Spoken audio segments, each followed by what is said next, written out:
Behind the സിനിമയുടെ പുതിയൊരു വീഡിയോയിലേക്ക് എല്ലാവർക്കും സ്വാഗതം. നമ്മൾ റീ റിലീസുകൾ വെച്ചിട്ട് ഒരു എപ്പിസോഡ് ചെയ്തിട്ടുണ്ടായിരുന്നു. അതിൽ മമ്മൂട്ടി, ദിലീപ് സിനിമകളാണ് നമ്മൾ ഉൾപ്പെടുത്തിയത്. അവരുടെ റീ റിലീസ് ചെയ്യപ്പെടേണ്ട ഞങ്ങൾ കുറച്ച് സിനിമകളെ പറ്റി പറഞ്ഞു. അതിൻ്റെ ഇടയിൽ കുറെ ആൾക്കാർ അവർക്ക് ഇഷ്ടപ്പെട്ട സിനിമകളും കുറെ സിനിമകൾ സജസ്റ്റ് ചെയ്യുകയും ചെയ്തിട്ടുണ്ടായി. അപ്പോൾ അതിന്റെ എപ്പിസോഡിന്റെ രണ്ടാം ഭാഗമായിട്ടാണ് ഉദ്ദേശിക്കുന്നത്. ഇതിൽ സുരേഷ് ഗോപി, ജയറാം എന്നിവരുടെ റീ റിലീസ് ചെയ്യാൻ ആഗ്രഹിക്കുന്ന സിനിമകളെ പറ്റി. പിന്നെ നമ്മളിതിലെ ലാലേട്ടന്റെ കാര്യം പറഞ്ഞിട്ടുണ്ട്. കാരണം ഓൾറെഡി പുള്ളിയുടെ സിനിമ റീ റിലീസ് വരുന്നുണ്ട്. ഇപ്പൊ തന്നെ ഏഴോളം സിനിമകൾ നമ്മൾ പറഞ്ഞിട്ടുണ്ടായിരുന്നു. അപ്പൊ എന്തായാലും പുള്ളിയുടെ നമ്മൾ ലിസ്റ്റിൽ പെടുത്തുന്നില്ല. കാരണം അത് വരുന്നുള്ള കാര്യം നമുക്ക് ആഗ്രഹമുള്ള പടങ്ങളുമാണ്. അതെ, ഓൾറെഡി ദേവദൂതനിലെല്ലാം നമ്മുടെ ഫുൾഫിൽ ആയിരുന്നു. ആദ്യം സുരേഷ് ഗോപിയുടെ സിനിമകൾ സ്റ്റാർട്ട് ചെയ്യാം. ആദ്യം തന്നെ പറയേണ്ടത് വെങ്കാശിപട്ടണമാണ്. അതെ, അത് പ്രോപ്പറായിട്ട് ഒരു ആക്ഷൻ ഹീറോ പരിവേഷത്തിൽ നിന്ന് സുരേഷ് ഗോപി പുറത്തു വന്ന് കംപ്ലീറ്റ് ഫൺ ആയിട്ടുള്ള, സുരേഷ് ഗോപി തന്നെ പറഞ്ഞത് മുണ്ട് മടക്കി കുത്തുമ്പോൾ കേഡിയൻ കമ്പനി എന്നുള്ള സംഗതി ഭയങ്കരമായി ഫേമസ് ആണ്. അത് സുരേഷ് ഗോപി, ലാല്, ദിലീപ്, നമ്മള് ദിലീപിന്റെ ഓൾറെഡി സ്പിൻ ഓഫിൽ ആ ക്യാരക്ടർ ഡ്രിവൺ ആണ് ആ ഫിലിം ശരിക്കും. പിന്നെ സംയുക്ത വർമ്മ, കാവ്യ മാധവൻ, ഗീതു മോഹൻദാസ്, സലീം കുമാർ, മച്ചാൻ വർഗീസ്, സ്ഫടികൻ ജോർജ്, കൊച്ചു പ്രേമ. അപ്പൊ അങ്ങനെ തുടങ്ങി ഏറ്റവും കൂടുതൽ ആൾക്കാർ റിപ്പീറ്റ് ആയിട്ട് കണ്ട ഒരു ഫാമിലി എന്റർടൈനർ ആയിരിക്കും അത്. ദേവദൂതനായിട്ട് ക്ലാഷ് റിലീസ് ഉണ്ടായിരുന്ന സിനിമ. അന്ന് ദേവദൂതനേക്കാൾ ആൾക്കാർ പ്രിഫർ ചെയ്ത ആ സിനിമ റീ റിലീസ് വന്നു കഴിഞ്ഞാൽ പാട്ടുകൾ കൊണ്ടും എല്ലാ പാട്ടുകളും, പാട്ട്, ആക്ഷൻ, കോമഡി എല്ലാം. അതെ, അതായത് ക്ലൈമാക്സിൽ ഒരു പാട്ട് കടമൊഴി കമൽ, അതിന്റെ മുമ്പ് വരുന്ന ഓരോരോ പാട്ടും അത്രയും ഹിറ്റ് ആയിട്ടുള്ള സംഗതിയാണ്. പാട്ടുകളാണ് കേട്ടിരിക്കുന്നത്. കോമഡി എടുത്തു പറയേണ്ട തന്നെ കേട്ടോ. ദിലീപ്, സലീം കുമാർ തമ്മിലുള്ള കോമ്പിനേഷൻ, ആ പശുവിന്റെ സീന്, അതെ, അങ്ങനെ ഒരുപാട് സാധനം. പശുവിന്റെ സീന്, നമ്മള് ഡയലോഗ്സ് നമ്മൾ ഒരുപാട് റിപ്പീറ്റ് ചെയ്യാവുന്ന ഒരുപാട് ഡയലോഗ്സ്.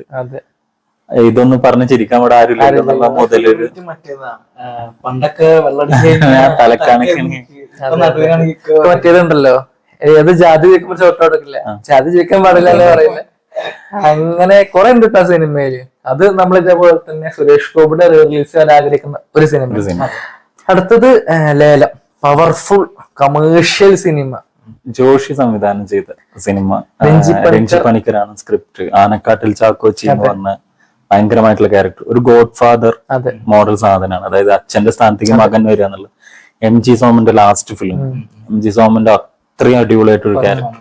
പിന്നെ സിനിമയിൽ NF വർഗീസ്, സ്ഫടികൻ ജോർജ്, അസീസ് തുടങ്ങി സത്താർ തുടങ്ങിയ വില്ലന്മാര്, അതേമാതിരി നന്ദിനി, സിദ്ദീഖിന്റെ ക്യാരക്ടർ, മണിയം പിള്ളരാജു.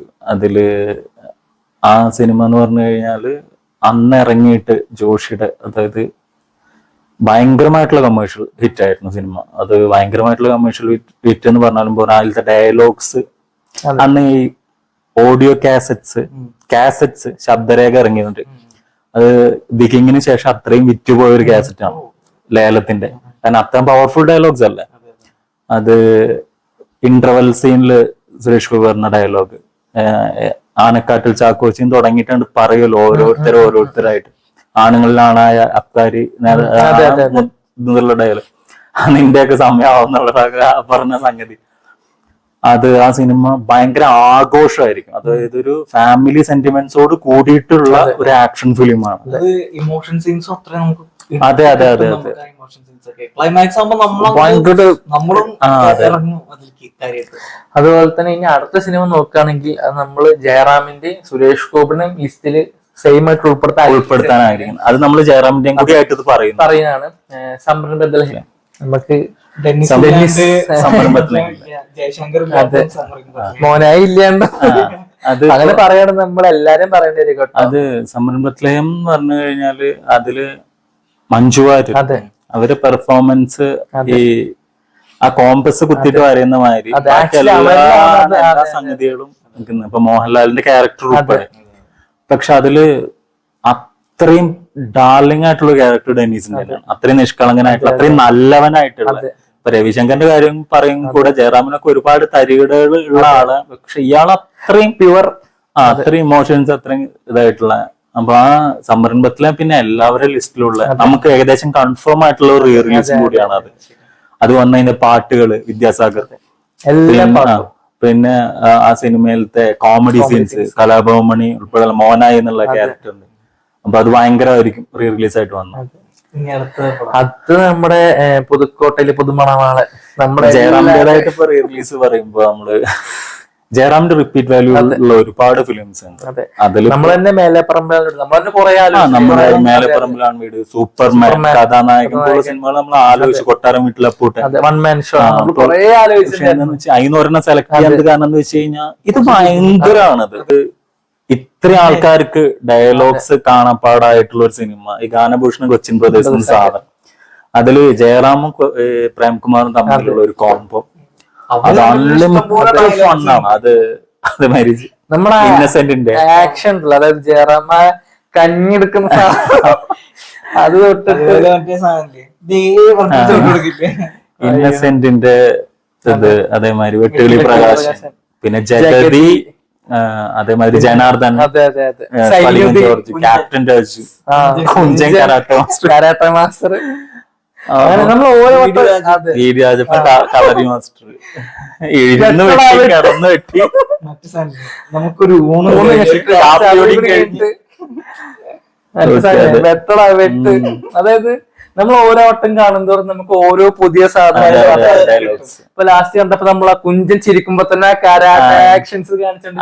ചായയോ കാപ്പിയോ നീ ഒഴിക്കും അതിന് പുള്ളി. പിന്നെ പ്രസീതയുടെ നമ്മുടെ എന്താ പറയാ സെമിത്തേരിയില് വേഷം കെട്ടി, പിന്നെ പിന്നെ ജിമ്മനായിട്ട് വരുന്നത് പടം. റാഫി ഒരു സീനിൽ വന്നു, അത് തള വേഷം കിട്ടണ്ടല്ലോ. അങ്ങനെ നമുക്ക് ഓർത്തിച്ചിരിക്കാനുള്ള ഒരുപാട് സാധനങ്ങൾ സിനിമയിലുണ്ട് കേട്ടോ. അടുത്തത് ജയറാമിന്റെ ഒരു സീരിയസ് ആയിട്ട്, ഇത്രയും കൂടി സീരിയസ് അല്ല, കംപ്ലീറ്റ് സീരിയസ്. ഒരു പക്ഷെ നമ്മുടെ ലിസ്റ്റിൽ തന്നെ ഇത്ര സീരിയസ് ആയിട്ടുള്ള സിനിമ ഒരു പക്ഷെ വേറെ ഉണ്ടാവില്ല. ഇത്ര ആൾക്കാർ റിക്വസ്റ്റ് ചെയ്തൊരു സാധനം ഉണ്ടായിരിക്കില്ല. വിന്റർ ആണ് ആ സിനിമ, അത് പറഞ്ഞില്ല. ഹൊറർ മോഡിലുള്ള ഒരു സൈക്കോളജിക്കൽ ത്രില്ലർ. പക്ഷെ അത് നമ്മൾ പറയുമ്പോ ആ സംവിധായകന് അതിന് ശേഷമുള്ള സിനിമകള് അതുമായിട്ട് യാതൊരു ബന്ധമില്ലാത്ത ക്രേസി ഗോപാലനായിക്കോട്ടെ, തേജബായ്, ഫയർമാൻ, ദീപു, കരിങ്കണ്ണൻ, സിക്സസ്. ഇപ്പൊ ദീപു വരുന്നവരെ സംബന്ധിച്ചിടത്തോളം അങ്ങനെ സിനിമ പിന്നെ വന്നിട്ടില്ല. എല്ലാം നല്ല സിനിമ. പക്ഷെ ഇത് വേറൊരു നമ്മൾ കാണാത്ത രീതിയിലൊരു ഹൊറർ വേൾഡ് ആണ്. അത് അതിൽ കുറെ സംഗതി ഹൊറർ എലമെന്റ്സ് ഉണ്ട്. അതിലത്തെ നമ്മൾ പറഞ്ഞ പോലെ പ്രേതമില്ലാത്ത പ്രേതപ്പടങ്ങളിലൊന്നാണ്. ഇനിയിപ്പൊ അതിൽ അങ്ങനത്തെ ഒരു ഇതുണ്ടോന്ന് വരെ നമുക്ക് സംശയം. ആ വിജീഷ് വഴി തെറ്റി നടക്കുന്ന സീനൊക്കെ കാണും. അതില് നമ്മളെ വഴി തെറ്റി നടക്കില്ല പുള്ളി. അത് ആ വില്ലനായിട്ട് അഭിനയിച്ച ആള് കീർത്തി ചക്രയിൽ അഭിനയിച്ചതിന് ശേഷമാണ് അദ്ദേഹം അതിൽ അഭിനയിക്കുന്നത്. ഭയങ്കരമായിട്ടുള്ള ഒരു ക്യാരക്ടർ. ഈ പിന്നെ നമ്മളുടെ ടീച്ചറയുടെ ക്യാരക്ടർ, അതെ ടീച്ചറയുടെ ക്യാരക്ടറിനെ കൊന്നിട്ട് പോകുന്ന സീനൊക്കെ കാണുമ്പോൾ നമുക്ക് ശരിക്കും ഞാൻ ആ സിനിമ നല്ല ചെറിയ കുട്ടിയായിരുന്നു. കാരണം പിന്നെ നമുക്ക് കുറച്ച് ദിവസങ്ങളിലേക്ക് നമുക്ക് അതെ ഇപ്പോഴും നമുക്ക് പകല് പോലും കാണാം. ഞാൻ ആക്ച്വലി അത് ഫസ്റ്റ് ഷോ ആണ് ആ സിനിമ കണ്ടത്. പട്ടാമ്പി ബാബു ടാക്കീസിലാണ് നമ്മൾ പഴയ ബാബു ടാക്കീസ്, ഇപ്പൊ ഇല്ലാത്ത അതിലത് വന്നിരിക്കുന്നത്. അത് ശരിക്ക് ഒരു ശബ്ദ ദൃശ്യ മികവോട് കൂടിയിട്ട് ആ പടം വന്നു കഴിഞ്ഞാൽ വളരെ നന്നായിരിക്കും. എന്തായാലും ഒരു പ്രോപ്പർ ഹൊറർ ഫിലിമാണ്. അത് എന്തായാലും വരുമെന്ന് കേൾക്കുന്നുണ്ട്. അത് വരികയാണെങ്കിൽ എന്തായാലും ഗംഭീരായിരിക്കും. എന്തായാലും ഇതാണ് ഇപ്പൊ ഞങ്ങള് സെലക്ട് ചെയ്ത ഫിലിംസ്. നിങ്ങൾക്ക് അഭിപ്രായമുള്ള സിനിമകളൊക്കെ ഇതിന്റെ അടിയിൽ ഇത് ഉണ്ടാവുന്നുള്ള കാര്യം ഉറപ്പാണ്. കാരണം ജയറാമു ലിസ്റ്റിലുണ്ട്, സുരേഷ് ഗോപി ലിസ്റ്റ്, കമ്മീഷണർ പോലുള്ള സിനിമകളും നമ്മൾ പറയാത്ത ലിസ്റ്റാണ് അവർക്ക്. എന്തായാലും നമുക്ക് എന്തായാലും നോക്കാം. എല്ലാവരും വീഡിയോ കാണാൻ സപ്പോർട്ട് ചെയ്യാം. Thank you.